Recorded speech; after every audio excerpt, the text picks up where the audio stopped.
Hello, friends, and welcome back to r/ProRevenge.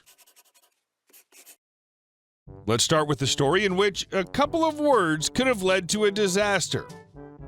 But before we begin, don't forget to subscribe to our channel if you're new here and turn on notifications so you don't miss a new video every single day. Here we go. Student tells teacher she's adopted. Ask mom. I'm a type 1 diabetic, very small, literally never in trouble. I'm so quiet and reserved, I barely spoke in high school thanks to anxiety. This teacher taught biology class, and one day we happened to be discussing inherited disorders. She naturally brought me up, much to my dismay, saying that since I'm diabetic, one of my parents had to be as well. This is incorrect, and I proceeded to tell her that. Actually, Miss G, I asked my endocrinologist, and he says it's not always genetic, but can have a higher risk of transfer if a parent is diabetic. Neither of my parents are diabetic. Well, this made her upset because apparently I tried to embarrass her. I was just trying to give correct info. She says, well then, you must be adopted because you're wrong. You have to have a diabetic parent, so maybe ask your mom about that one. My jaw dropped. I decided on malicious compliance. I said, sure, I'll call her now. Let me use the phone. She didn't want to back down, so she let me. My mom is not to be messed with when it comes to me and is notorious for having my back against teachers. She asked to bring my dad along in order to hold her back, according to mom. Conversation went like this. Me, Mom, can you come to the school? I'm okay, but, explains the situation. Mom, go to the principal's office, stay there, I'm on my way. I hang up and she's on her way and says I'm to wait in the office. See you there. Miss G won't make eye contact, so I assume she knew a storm was coming. When my mom got there, the principal called Mrs. G down. Now it's me, mom, my dad, principal, Miss G. My parents yelled, they pointed fingers, they wanted her fired. You see, I am actually adopted. My mom is my biological mom, but my dad adopted me at the age of 3 because my sperm donor was an abusive POS. I knew the medical history of both mom and sperm donor, no diabetics. I never told Miss G I was adopted and thought it would be much more fun if mom told her loudly. My favorite thing my mom said, what if she didn't know she was adopted? You could have turned a child's world upside down like that. You're an idiot. Anyways, my mom forced her to apologize to me in front of my class because you embarrassed her in public. You apologize in public. Sadly, this teacher continued to harass me by making claims that I cheated on a test. And our second story. Can you call about your busted ceiling tomorrow? Okay. Background. A few years ago, my brother and I rented an apartment from a complex I'll call Sunshine Apartments. It was on the ground floor with 2 floors above us, and all the layouts were exactly the same, no matter what floor you lived on. This will be important later. One Sunday morning, I noticed that the ceiling in my bathroom was starting to form holes, and there was an ugly water stain that took up half the ceiling. I should have immediately called it in, but decided to wait until Tuesday, my day off, to call it in. My reasoning at the time made sense. I wanted to be there to ensure my cat didn't escape. This was my fault, and I fully admit that. Come that evening, I got off work and settled into my favorite chair with my laptop and talking to my friends on Discord. My brother was closing the grocery store where he worked, so I had a nice, quiet place to myself. Or so I thought. An hour later, I heard a loud wham and the sound of running water. Oh crap, I said, and ran into my bathroom and was greeted by the sight of a large hole in my ceiling, at least 2 feet wide, right above my shower. Plaster was everywhere and water was pouring down. If I'd been taking a shower, I'd have been hit by falling debris. I immediately called the 24-hour emergency maintenance number. The repairman who answered, who I'll call George, had done some repair work for our apartment in the past, and while he did take a while to get to repairs, he overall did a good job, so I thought he was trustworthy. The conversation goes as follows. George, Sunshine Apartment Emergency Maintenance, this is George, how may I help you? Me, deciding to be extra polite to offset the fact that it was late. Hello, George. This is HCA 2001 in apartment 5678 in building 9. I know it's late, but there's a giant hole in my bathroom ceiling caused by a water leak. Can you please come over and fix it? George, actually, I just got home. Can you call again in the morning? Cue simmering rage. Part of me wanted to tell him to get his butt over there and fix the damn hole in my ceiling. However, a new thought came over me and I decided to teach him a little lesson. Me, of course, you have a good night. The next morning, I called into work to get the day off before calling the maintenance number again. This time, a different gentleman, who I'll call Hector, answered. Hector and I knew each other from my long walks around the complex. He'd always ask me how my cat was and to say hi to her from him, which is always a plus in my book. I politely asked Hector to please come fix the ceiling, but added a small tone of irritation in my voice, which was genuine. He agreed and was over in about 10 minutes.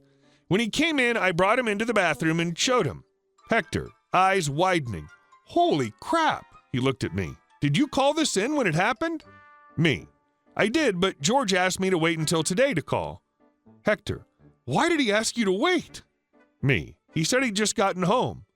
Hector, I see. Let me check your upstairs neighbor's shower and we'll get this taken care of. Me. Thank you so much, Hector. It took Hector a total of 4 hours to diagnose the cause of the leak, a split ring if I recall correctly, find the correct part needed, repair it, and put a cardboard cover over the hole so it had a chance to dry out, mold being a huge problem in hot and humid Florida. He also called for the carpet cleaner to come with fans to dry the carpets and laminate floors and for people to clean up the debris. Of course, I was very grateful and thanked everyone profusely. In hindsight, I should have brought over food and water for them, but that'll be for next time. I never did see George again. A few weeks later, I happened to run into Hector while on my walk and casually brought up the fact that I hadn't seen George in a while. Hector, oh yeah, he was fired. Me, genuinely surprised. Really? May I ask why? Hector, he'd been constantly late and leaving early. He was supposed to be on the clock when you called about that busted ceiling. The manager had been looking for a reason to fire him for a while now. For the record, I was never trying to get George fired, but I do feel a little guilty about that, having endured a 2-year stint of unemployment. But then I remember he brought this upon himself. It was a 24-hour emergency maintenance number, and I was left unable to use my bathroom. And our last story. A neighbor gets kicked out of the neighborhood. 1 year ago, I was renting a house next to the most unpleasant neighbor I hope to ever experience. The only thing I liked about her was her cat, this freakishly adorable tabby who could grab even the most hardened criminal's heart by the balls. Every time I came home from work, he would slide up next to me for some TLC, which he never got from my neighbor.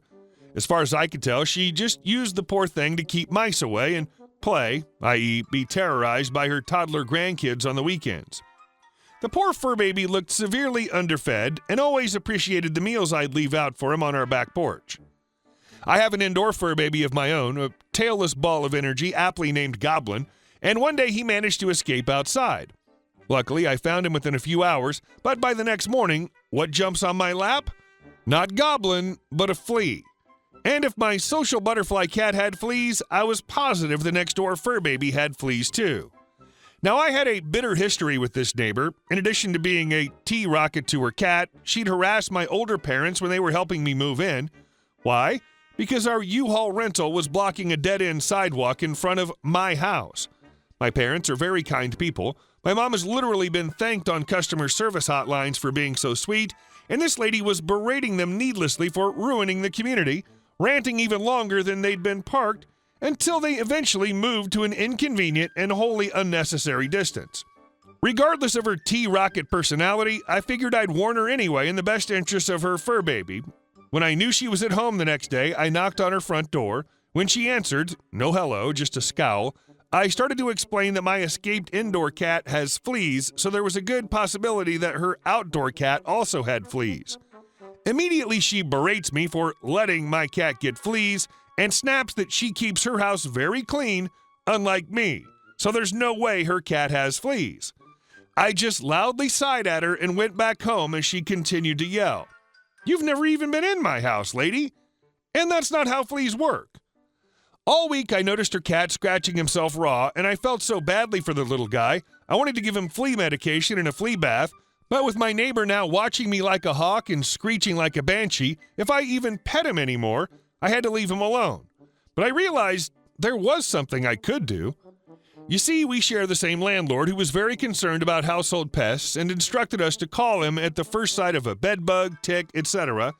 I also knew that my neighbor was keeping her cat a secret from the landlord to avoid paying the pet rent, as I'd overheard her bragging about this to a friend outside one day. So what do? I call up the landlord to explain the flea situation, and I make sure to add that my neighbor's cat has also been scratching like crazy. There's a pause. Did you say she has a cat? Yes, I assure him. She definitely has an indoor-outdoor cat. Turns out that my neighbor had harassed our landlord into replacing most of her carpet due to her alleged cat allergy.